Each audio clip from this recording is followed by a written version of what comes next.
एक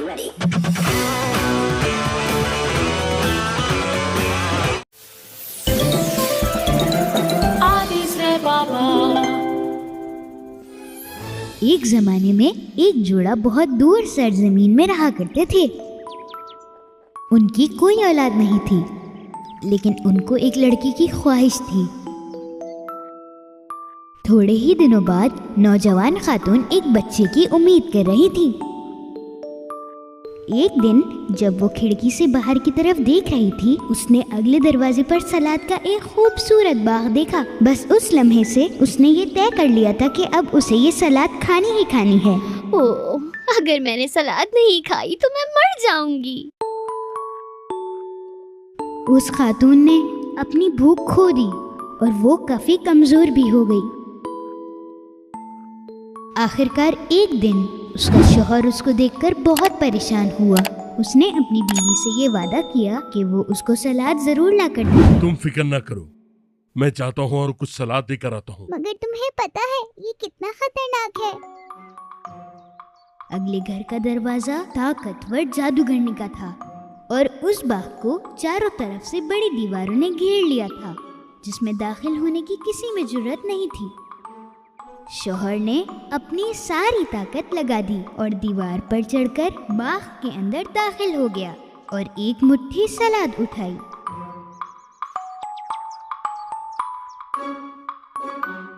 उसकी बीवी ने बड़ी खुशी के साथ सलाद खाई और उसे थोड़ा सा बेहतर महसूस हुआ, लेकिन बदकिस्मती से उसके लिए मुट्ठी भर काफी नहीं था। अगले दिन उसका शौहर फिर बाग में गया, लेकिन इस बार उसका चुड़ैल इंतजार कर रही थी। तुम्हारी हिम्मत कैसे हुई मेरे बाग में आकर मेरी ही सलाद चुराने की? मेरी बीवी हामला है और उसे ये खाने का बहुत दिल कर रहा है। तो तुम मुझसे आकर इसकी इजाजत भी तो ले सकते थे ना? दरअसल हम लोग आपसे बहुत डरते हैं। हम समझे कि आप हमें नहीं देंगी। मुझे माफ कर दें आप। माफ कर दूं तुम्हें? तुम्हें तो मैं सजा दूंगी। अगर मेरी बीवी ने ये सलाद नहीं खाई तो वो कमजोर हो जाएगी। आप मुझे ये मेहरबानी करके दे दें। तो क्यों ना हम एक मुआयदा कर ले। तुम जितनी सलाद ले जाना चाहो ले जा सकते हो, लेकिन उसके लिए एक शर्त होगी। जैसे ही तुम्हारा बच्चा पैदा हो जाएगा तुम उसे मेरे हवाले कर दोगे। खौफ के मारे उसने फौरन चुड़ैल की बात में हाँ मिला दी। कुछ ही महीनों के बाद बच्ची की पैदाइश हुई। जादूगरनी आई और बच्ची को ले गई।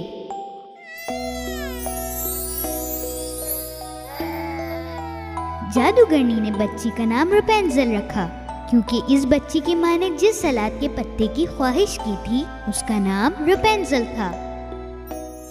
जादूगरनी ने रपुंज़ेल का ख्याल बहुत अच्छे से रखा। जैसे ही रपुंज़ेल 16 साल की हुई, वो बहुत ही खूबसूरत नौजवान लड़की बनी। जादूगरनी ने इसे जंगल के पास एक टावर में रखा, लेकिन उस टावर में सीढ़ियां नहीं थी। बिल्कुल ऊपर एक छोटी खिड़की थी।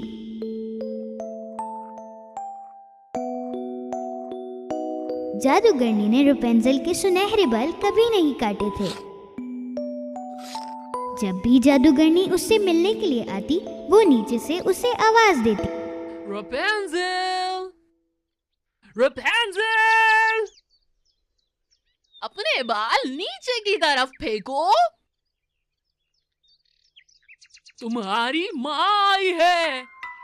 रपुंज़ेल ने अपने सुनहरे बालों को छोटी खिड़की से नीचे फेंका और रपुंज़ेल के बालों की मदद से जादूगरनी ऊपर तक पहुंच सकी और कई सालों तक यही चलता रहा।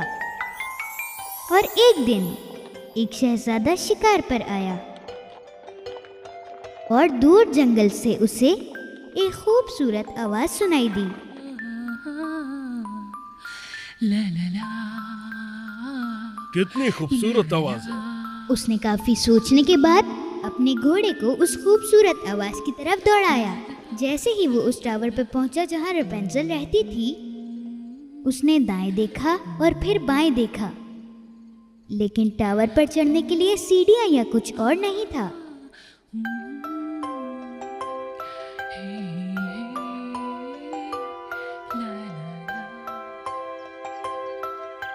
आवाज की खूबसूरती की वजह से शहजादा रोज जंगल में आता, लेकिन उसको ऊपर चढ़ने का कोई रास्ता नहीं मिल सका।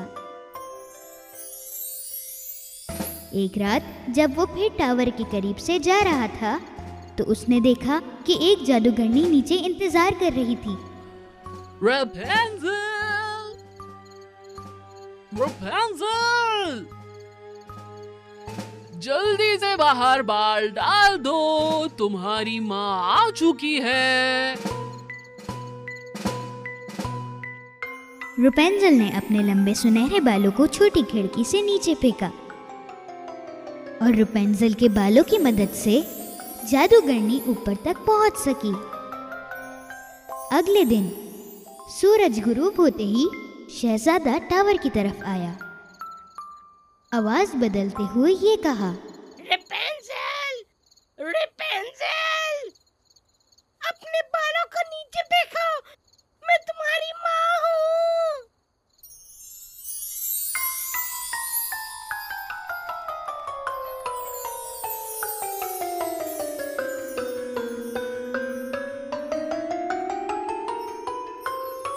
जिंदगी में पहली बार रेपेंजल ने अपनी माँ के अलावा किसी और को देखा और वो बहुत घबरा गई। तुम तो मेरी माँ नहीं हो, तुम यहाँ क्यों आए हो? तुम्हें मुझसे डरने की जरूरत नहीं है। मैंने तुम्हारा गाना सुना और मुझे तुम्हारी आवाज से प्यार हो गया। मैं तो बस ये देखना चाहता था ये आवाज है किसकी। शहजादे की बात रेपेंजल को बहुत पसंद आई और वो अब उससे खौफजदा बिल्कुल भी नहीं थी। कुछ दिनों के लिए सब कुछ बिल्कुल ठीक चलता रहा और जादूगरनी को कुछ भी पता नहीं चला। आखिरकार एक दिन शहजादे ने रेपेंजल से शादी करने का कहा। क्या तुम मुझसे शादी करोगी? रेपेंजल ने खुशी खुशी उसे हाँ कर दी।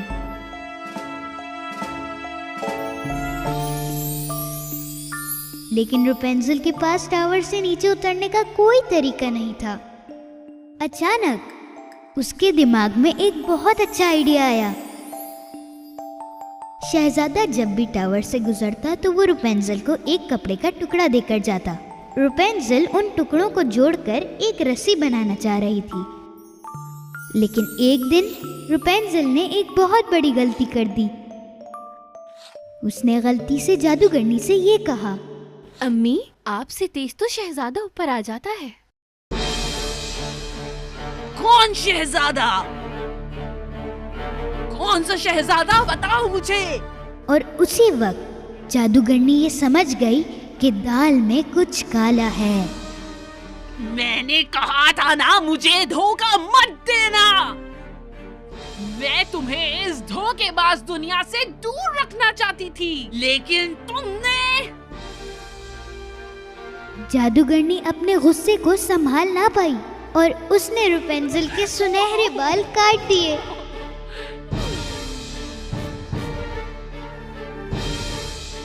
और उसने रेपेंजल को एक दूर सहरा में भेज दिया। उस रात जादूगरनी टावर में ठहरी और शहजादे के आने का इंतजार किया। थोड़ी ही देर बाद नीचे से शहजादे की आवाज आती है, रेपेंजल, रेपेंजल, अपने बाल नीचे की तरफ फेंको, मैं तुम्हारा शहजादा। जादूगरनी ने रेपेंजल के काटे हुए बाल नीचे की तरफ फेंके। शहजादा नहीं जानता था कि उसके साथ क्या होने वाला है और वो चढ़े जा रहा था। जब वो ऊपर आया तो उसने रेपेंजल के बजाय जादूगरनी को देखा और वो समझ गया कि कुछ बहुत बुरा हुआ है। जब जादूगरनी उसके करीब आई तो शहजादा परेशान होकर टावर से नीचे गिर गया।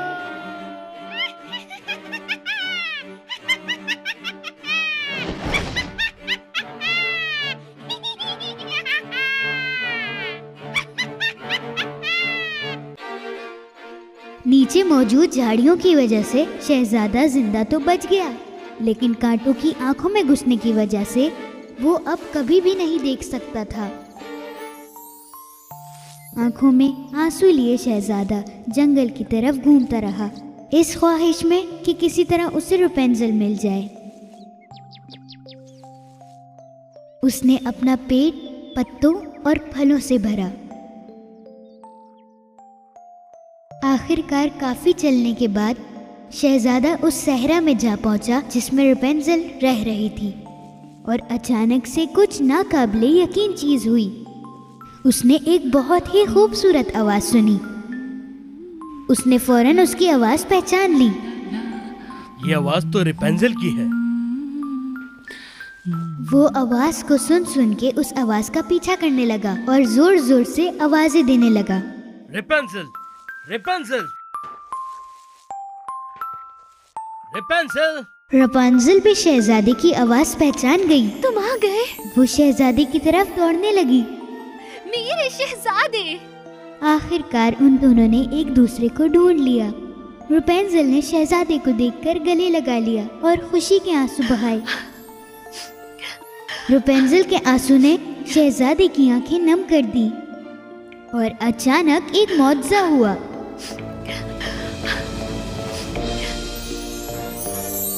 शहजादे की आंखें खुल गईं और वो अब देख सकता था। ये सब देखकर रेपुंज़ल भी बहुत खुश हुई।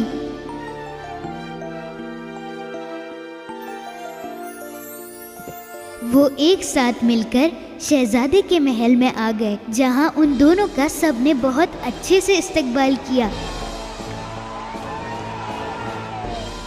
और अब वो खुशी खुशी जिंदगी गुजार रहे हैं।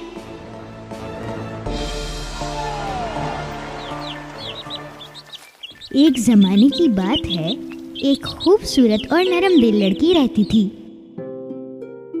एक दिन जब उसकी अम्मी दुनिया से चली गईं, तो उसके अब्बू ने दूसरी शादी कर ली। उसकी सौतेली पत्थर दिल माँ की 2 बेटियां थीं, बिल्कुल उसी की तरह। उसकी सौतेली माँ और सौतेली बहन उसके साथ बहुत बुरा सलूक रखती थीं। तुम हमारे साथ एक टेबल पर नहीं बैठ सकती हो। तुम हमारे साथ नहीं बैठ सकती। ओहो, ग्लास गिर गया। अब जल्दी आओ और ये साफ करो सिंड्रेला। जब उसकी सौतेली बहनें बाहर घूम रही थी, तो उसे घर में रहकर सारे काम करने थे। घर में हर कोई उसे सिंड्रेला के नाम से बुलाता था। जब वो थक गई, तो वो चिमनी के सामने बैठ गई और उसने अपनी बिल्ली को गोद में रख लिया और वो चिमनी से गर्माहट लेने लगी। एक सुबह उनको एक दावतनामा मौसूल हुआ। शहजादे के महल में बड़ी दावत रखी गई है और शादी के लिए अहल तमाम लड़कियों को मदऊ किया गया है। जब सौतेली माँ अपनी बेटियों को तैयार कर रही थी, तो बेचारी सिंड्रेला उनकी मदद कर रही थी। तुम दोनों को पार्टी में सबसे ज्यादा खूबसूरत लगना है, इतना कि शहजादा भी तुम्हें पसंद करने लगे। शादी के लिए तो तमाम लड़कियों को बुलाया है, तो मैं भी तो अहल हूँ। अच्छा, तो तुम इन मैले कुचैले कपड़ों में दावत में जाने का सोच रही हो? जब दावत का दिन आया, तो सिंड्रेला अकेले बैठकर जोर जोर से रोने लगी। अचानक से उस चिमनी में से एक रोशनी नमूदार हुई और उस रोशनी में से एक खूबसूरत परी बाहर आई। सिंड्रेला ये देखकर यकीन नहीं कर सकी, क्योंकि ये उसकी अम्मी थी। अम्मी, कैसी हो मेरी बेटी? मैं तुम्हारी मदद के लिए आई हूँ। तुम भी उस दावत में जाओगी। सच में? मगर कैसे? मेरी एक छोटी सी मदद से। तुम जाओ और मुझे बाग से सबसे बड़ा पम्पकिन ला के दो। और बिल्ली सुनो, तुम मुझे 7 चूहे ला कर दो। परी ने जैसे ही किन्नू को छुआ, वो किन्नू गाड़ी में तब्दील हो गया। उसके बाद उसने अपनी जादुई छड़ी चूहों की तरफ मोड़ दी। उनमें से एक चूहा ड्राइवर बन गया, बाकी के 6 चूहे सफेद घोड़ों में बदल गए। चलो, अब तुम्हारी बारी है। मैं तो बिल्कुल शहजादी लग रही हूँ। मगर अम्मी, मुझे डांस करना नहीं आता। अगर किसी शहजादे ने मुझसे पूछ लिया तो? इन जादुई जूतों से तुम उस दावत में सबसे अच्छा और खूबसूरत डांस कर सकोगी।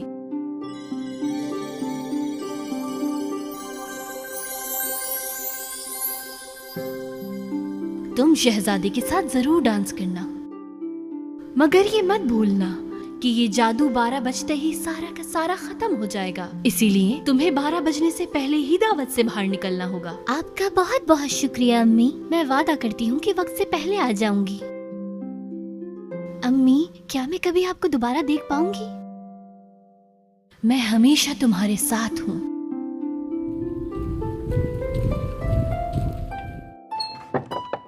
जब सिंड्रेला अपनी खूबसूरती के साथ महल में दाखिल हुई तो सब उसे देखकर हैरान हो गए।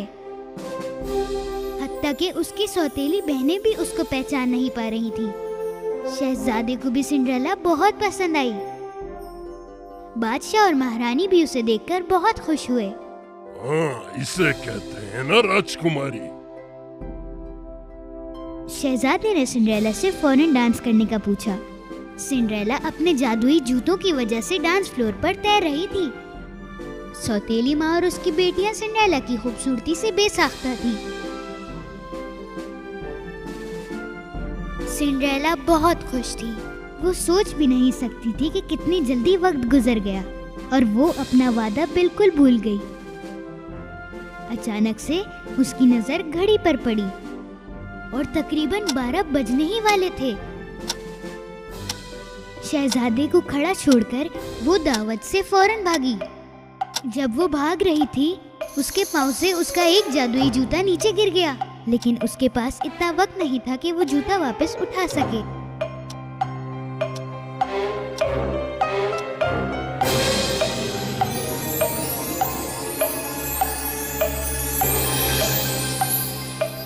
सिंड्रेला के पीछे भागते हुए शहजादे को जमीन पे सिंड्रेला का जूता पड़ा हुआ मिला। इस जूते के मालकिन को फौरन तलाश करो, चाहे उसके लिए पूरी दुनिया ही क्यों ना ढूंढना पड़े।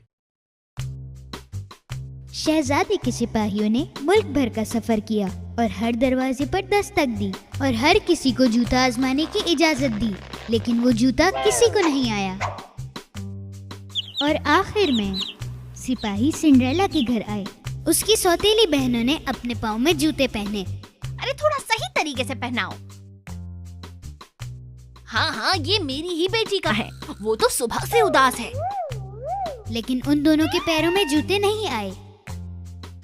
एक सिपाही ने बोला कि कैप्टन, मैंने इस घर में एक लड़की को और देखा है। कैप्टन, इस घर में एक और लड़की मौजूद है। जैसे ही सिंड्रेला ने जूता अपने पाँव में डाला, वो जूता सिंड्रेला के पाँव में बिल्कुल फिट आया।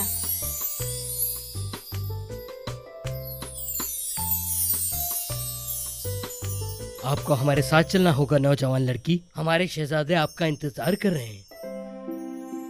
जब सारे सिपाही सिंड्रेला को शहजादे के पास लेकर आए तो शहजादे ने फौरन उसे पहचान लिया और उसे देखकर बहुत खुश हुआ। शहजादा घुटनों के बल गिरा और सिंड्रेला से शादी का पूछा। क्या तुम मुझसे शादी करोगी? सिंड्रेला ने खुशी खुशी हाँ कर दी और वो खुशी खुशी जिंदगी गुजारने लगे।